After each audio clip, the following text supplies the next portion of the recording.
Magandang hapon po sa lahat. So, ngayon po ay magbabiyahe po kami papunta po ng Sitio Umaya. Diyan po sa may papuntang airport sa port po diyan. Magbibigay po kami kay Idol Villanueva. Yung nag-comment po na kailangan din nila diyan ng bola. Ito kahit ito lumang bola na to, kahit papaano is magagamit nyo. Samahan nyo kami sa pagpunta namin doon sa Sitio Umaya.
Hello po.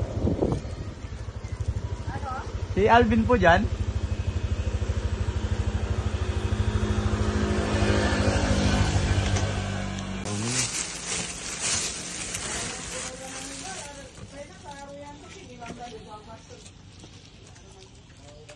Ngayon sa Sitio Umaya.